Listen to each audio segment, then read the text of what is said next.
حضور اقدس صلی اللہ علیہ وآلہ وسلم اور صحابہ کرام رضوان اللہ علیہم اجمعین نے دین کے پھیلانے میں جس قدر تکلیفیں اور مشقتیں برداشت کی ہیں، ان کا برداشت کرنا تو درکنار، اس کا ارادہ کرنا بھی ہم جیسے نالائقوں سے دشوار ہے۔ تاریخ کی کتابیں ان واقعات سے بھری ہوئی ہیں، مگر ان پر عمل کرنا تو علادہ رہا، ہم ان کے معلوم کرنے کی بھی تکلیف نہیں کرتے۔ نبوت مل جانے کے بعد 9 برس تک نبی اکرم صلی اللہ علیہ وآلہ وسلم مکہ مکرمہ میں تبلیغ فرماتے رہے اور قوم کی ہدایت اور اصلاح کی کوشش فرماتے رہے، لیکن تھوڑی سی جماعت کے سوا جو مسلمان ہو گئی تھی اور تھوڑے سے ایسے لوگوں کے علاوہ جو باوجود مسلمان ہونے کے آپ کی مدد کرتے تھے،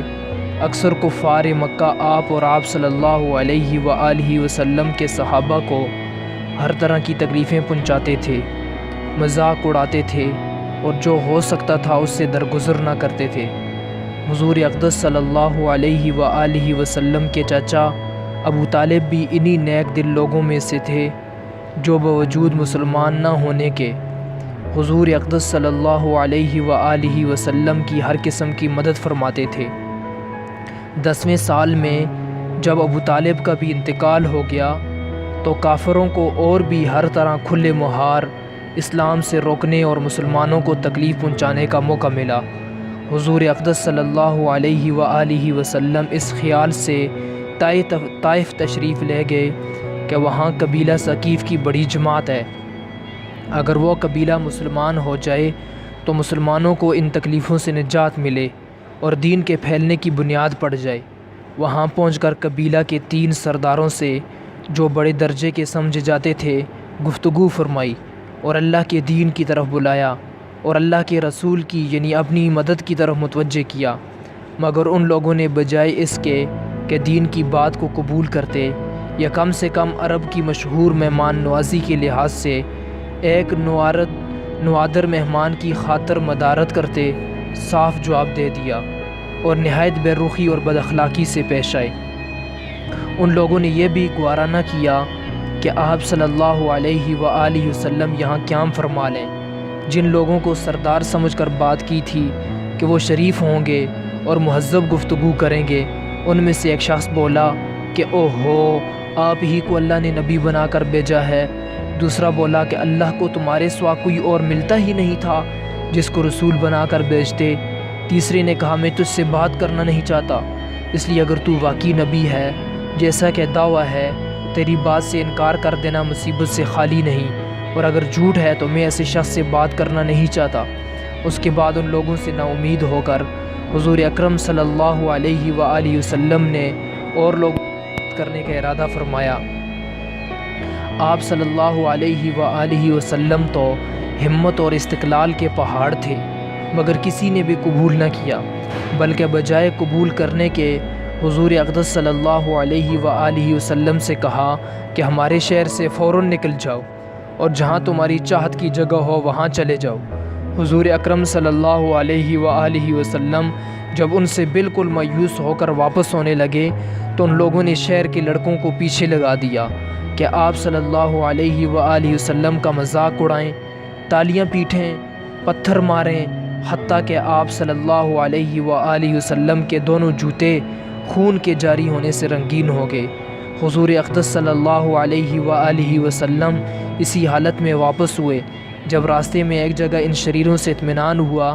تو حضور اقدس صلی اللہ علیہ وآلہ وسلم نے یہ دعا مانگی، اللہم الیک اشکو ضعف قوتی وقلت حیلتی وہوانی علی الناس یا ارحم الراحمین، انت رب المستضعفین وانت ربی الی من تکلنی الی بعید یتجہمنی ام عدو الی ملکتہ امری ان لم تکن بک علی غضب فلا ابالی ولکن عافیتک ہی اوسع لی، اعوذ بنور وجہک الذی اشرقت لہ الظلمات وصلح علیہ امر الدنیا والآخرہ ان تنزل بی غضبک او یحل علی سخطک لک العتبى حتی ترضى ولا حول ولا قوة الا بک۔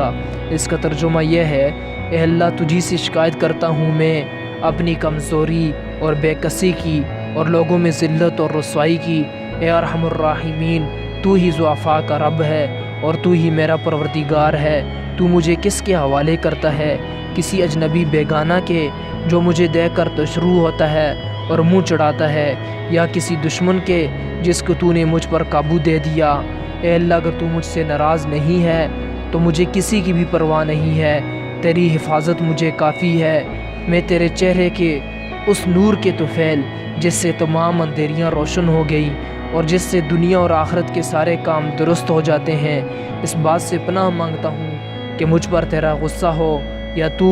مجھ سے ناراض ہو۔ تیری ناراضگی کا اس وقت تک دور کرنا ضروری ہے جب تک تو راضی نہ ہو۔ نہ تیرے سوا کوئی طاقت ہے نہ قوت ہے۔ مالک الملک کی شان قہاری کو اس پر جوش آنا ہی تھا